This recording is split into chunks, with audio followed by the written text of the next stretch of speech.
How long should a cold email be? What is the sales market fit? Why are you podcasting? Why do you think Quora is a smart place for marketers? And now I have $1 million question for you. Why does long form content work? How long should a cold email be?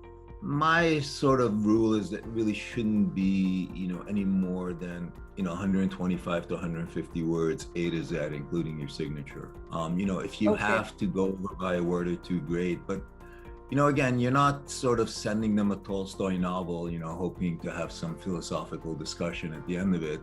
You're looking to get, candidly, a reaction that will allow you to create a conversation. To do that, I don't think you want to overwhelm them with words. Why do you think Quora is a smart place for marketers? So just to give a little background about Quora, Quora is a question and answer platform. People are asking questions and expecting valuable question answers in return. And Quora sees over 300 million unique visitors every month. So it's really bringing in a lot of traffic. And for marketers, especially in the B2B space, everyone's looking for trust and building credibility with your target audience. And Quora is really aiming to provide this content to audiences of companies and really building as much trust and credibility and authority as possible. Partha, tell us why you're podcasting. Does it really help businesses to stand out? And how does it help? Why podcasting obviously comes from the fact that storytelling can come in very, very many different formats, right? I mean, if you look at it from the perspective of how does a company want to tell a story, you could make videos, you could make ad jingles, you could create press releases, case studies, blogs, all of those different methods. But then a video probably would come as the most compelling and the most interactive, so to speak. But what a podcast does, and this is something that I particularly like, is it's a very active form of, and that's why I like video as well. It's a very active form of storytelling, wherein you're involved in the process of talking, you're involved in the process of elucidating the story. What makes a great B2B marketing video? It has to be one of two things, ideally both. It has to be either educational or entertaining. And it's the same thing for any video in general, right? If you go and look at what you're watching on YouTube, it's either you're watching educational content that you're learning from and growing from, or you're watching something super funny or something that's just super entertaining. It's the reason why we watch Netflix all day long, or it's the reason why we have certain YouTubers that we subscribe to. And it's the same thing with B2B video content, right? Humans are humans. And I always say, if you as a B2B company want to get someone to put down the cat video on Instagram to watch your content, it better be super educational or super entertaining, or both. What works best? Is it videos or text-based content? I am biased towards text, but I would say video is indispensable. There's only so much people will ever read. I am a voracious consumer of video, so I would say 60% text but 40% video, and without video you cannot do. Who owns product evangelism in the company? Is it the product marketer, or are there any separate roles for evangelism in the company? So again, it varies on the size and scale of the company. There are many companies like Microsoft or Amazon Web Services who have a dedicated role that caters to evangelism, whether through the developer community or to the product community, right? But in much smaller companies, you would have, the existing product marketer or the product head of product who doubles up as an evangelist for the product. So that really does vary. What is a keyword, first of all? What is the right definition for a keyword? So keywords are nothing but they are the queries which we use in search engines to search something. So when you go to Google and type a query, so we call it as a keyword. So keywords are different for each people. So you will use your own language to search something, and I use something on my own to search. So but at the end you will get some results. So similarly, whatever query we are making in search engine, that we call it as keyword. So there are different ways to actually find the keywords. So yeah, So we have to actually look into users' shoes and find out what type of queries they make in search engines to find us. So that we call it as a keyword based. What is a brand? Like, how do you define it from your own words? A brand, basically overarching, is the mental space that you occupy in a consumer's mind, and that's it. I mean, when we think of beverages, we think of Pepsi, we think of some juices, whatever those names are, right? That is what a brand is.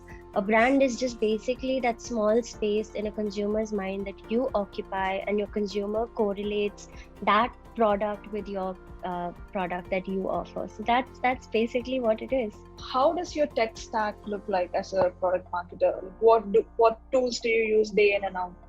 Yeah, so for product marketing, we are specifically now looking at competitive differentiator tools. For example, I think Crayon, Clue are a couple of examples of that. And these tools are essentially going to help us. And there's just so much of competition, right, in the SaaS industry these days. And it's important for everyone to be all updated on what all is the competitor coming with. In the customer conversations, it comes up a lot. They are evaluating 3 to 4 vendors at the same time, etc. How long should a product marketer invest in finding out, doing this research? Like, should it take a week or should it take a month? How long do you think you should be investing in that? Well, that's a good question. I mean, there's a lot of competitive intelligence programs that you don't actually see actionable data for weeks and months after the report or whatever is compiled, right? I think what my company's philosophy is competitive intelligence should be almost real time. You can't really wait until the end of a week or the end of a month, the end of a quarter to have something in the hands of those people who can do something with it, right? But for those people who aren't using a real-time competitive intelligence tool like what my company does, it's entirely possible that you're coming out with, updates to an existing set of frameworks, an existing dossier once a month, once every 2 months. The cadence really is ultimately up to the workload of the person itself, the willingness or the desire, the need within the organization for more relevant, up-to-date competitive intel. Why does long-form content work, according to you? I think it establishes trust. I think it establishes authority. It's just that when you figure out long-form content that your audience really wants to read, or your audience really wants to consume, you're actually solving a problem there. And the moment you solve a problem, you become trustworthy in the eyes of your readers, your viewers, customers, users. Could be anybody, but it solves multiple problems. It becomes you become a thought leader in that space, which is where you become more effective in the way you convey things. Can you tell me what are the go-to resources to read about product launch or go-to-market positioning or anything related to marketing? I mean, I don't have favorites. I find favorites a very biased word. But what I would say, any popular resources that you see on positioning, go on Amazon, Google any positioning book. You will get most of the popular positioning books. Obviously, Awesome is one such book. Playbaker that me and Sanjana reviewed last time is good book on category creation. There are many books, there are many blogs.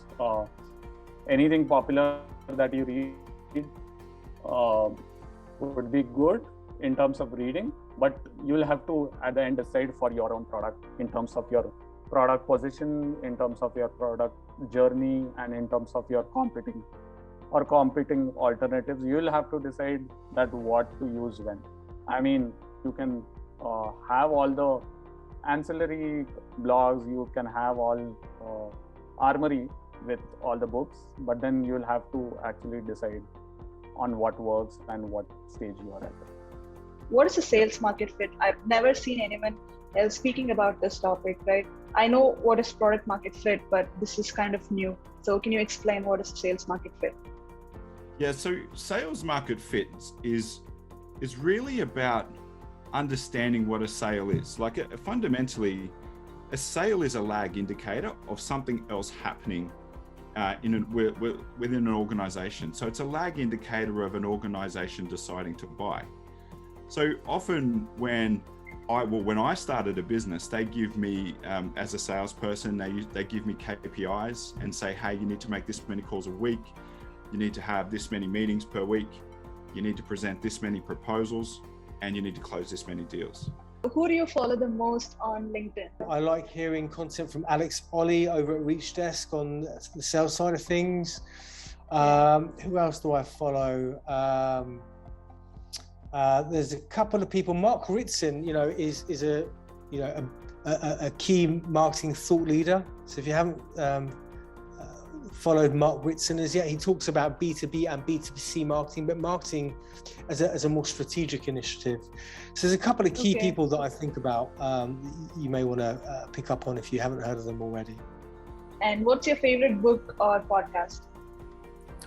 My favorite book would be The Shoe Knight or The Shoe Dog. Okay, I missed that again, but it is basically the story of Nike. That is something which I've started reading, but haven't completed it. But yeah, so far I think that is something which again I can connect well. And I follow Naval quite a lot, Naval Ravikant, and that is something I'm still figuring out basically how exactly your goal should be instead of designation, salary, money, and all those stuff. It's about living a life. That is what your goal should be. And I like some of his thoughts, and it's in the early stages. But yeah. Do you have any advice that you want to give it away to our listeners? I think it's a great time to learn, upskill, reskill yourself, because typically you would have traveled. If you go to office, you would have spent like a couple of hours in travel. So my only advice is use those 2 hours, a couple of hours which you have in hand to really bookmark a few good podcasts, few good blog posts, and then sort of reskill, upskill yourselves.